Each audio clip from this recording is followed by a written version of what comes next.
10h, 11h30 sur Europe 1. Culture Média. Thomas Hill. Et on démarre cette émission avec le journal des médias de Julien Pichenet. Au sommaire, Julien, de quoi va-t-on parler ce matin ? Eh bien, on va revenir sur le homejacking dont a été victime hier Michael Youn et sa famille près d'Aix-en-Provence. Et une nouvelle émission de télé-réalité. Le concept est inédit, mais ce sera encore sur une île. La vraie question, c'est de savoir qui a envie de regarder ça. Anissa, je pense. Moi, c'est sûr. J'en suis sûr. Mais d'abord, on jette un œil aux audiences d'hier soir. TF1 a fait un gros flop hier soir. TF1 qui diffusait la suite de la série Bref 2.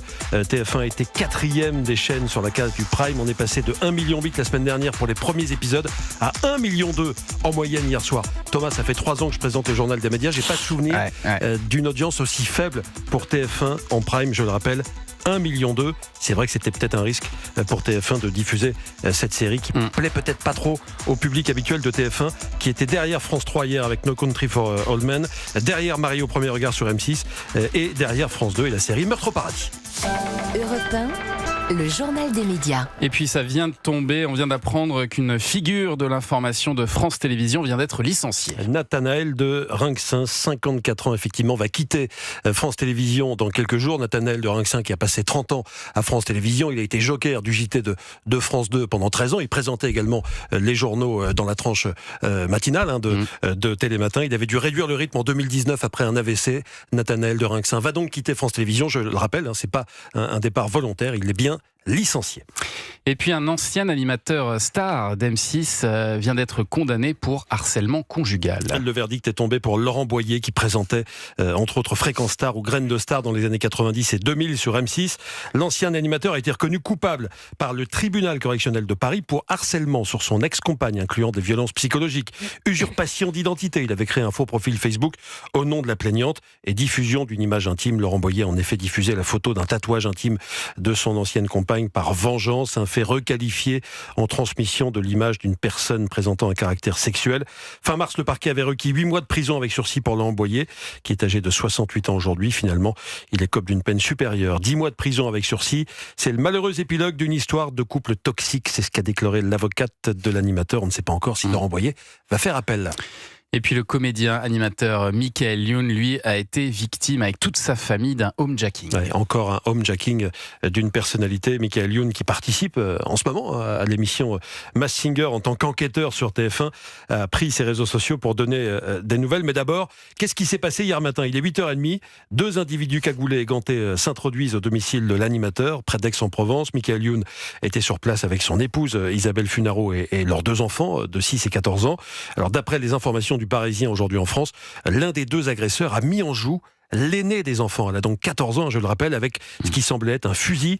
Sous la contrainte, Michael Youn et Isabelle Funaro ont ouvert leur coffre-fort. Les braqueurs auraient dérobé pour plus de 100 000 euros, d'argent, de bijoux, pour 100 000 euros, d'argent liquide, de bijoux et de montres, 100 000 euros au total.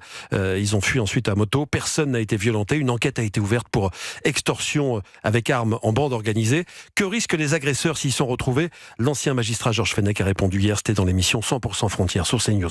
Alors ce sont des faits graves qui sont criminels, ça peut aller jusqu'à 20 ans de réclusion, puisqu'il y a intrusion dans un domicile, il y a réunion, ils sont plusieurs, et avec armes. La peine c'est 20 ans de réclusion criminelle, oui.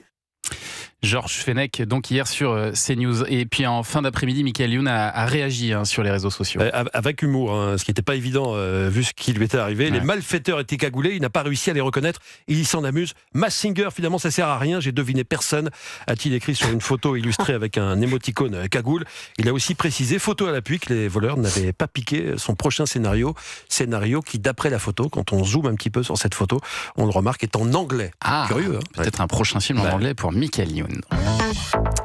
Et puis dans les programmes à venir, TFX a annoncé une nouvelle émission de télé-réalité baptisée Escape Island. En quoi ça consiste, Julien ? Attention, Escape Island. Non pas Escape. X-E-X. C'est le jeu de mots. Moi, je comprends plus rien. Il y a l'île de la tentation sur W9. On adore. C'est la même chose, mais avec des ex.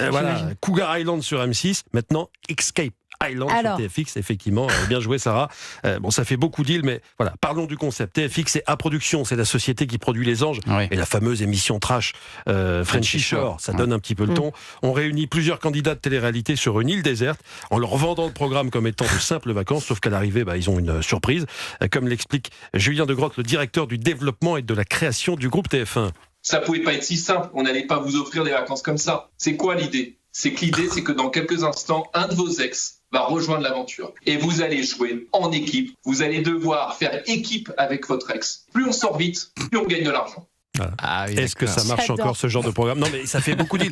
Anissa adore, mais bon, Sur voilà. Anissa, ça marche. Non, Bah ouais, mais mais moi, les anges sur TFX, ça marche pas très bien. 100 000 c'est vrai, téléspectateurs en moyenne alors. Ouais, c'est Ouais, pas beaucoup. c'est pas Mais beaucoup. j'aurais préféré que ça soit des anonymes presque avec leurs ex plutôt que des gens de télé-réalité. Vous voyez, ça aurait été plus sympa avec des anonymes, avec Michel qui Ah, retrouve oui. Corinne. Parce que là, ils ont compris le système, les gens de C'est télé-réalité, vrai, donc c'est c'est vrai. un Pas peu la moins même chose. Ça rigolo. promet d'être un peu explosif, Mais quoi. ça Ce va sera à être partir sympa. du 1er juin. Vous iriez, vous, avec votre ex sur une île déserte Jamais présenter, mais Escape Island, non, mais c'est pas possible. Bon, on va Merci. regarder. Il y a Ah des, ouais. il y a des ex avec qui on s'entend bien, d'autres avec qui ça peut être Oui, plus compliqué. bah Non, oui. non, non, ça c'est dépend trop qui, risqué après. cette histoire. Merci beaucoup, Julien. Allez, restez avec nous sur Europe 1 dans un instant, la suite de Culture Média. Thomas Hill, vous recevez ce matin Sarah Salman. On va parler de sa participation au Traître sur M6. Comment a-t-elle vécu l'aventure ? Et puis son rôle sur CNews et Europe 1. Vous entendez Sarah régulièrement. Les coulisses, c'est dans un instant dans Culture Média. À tout de suite.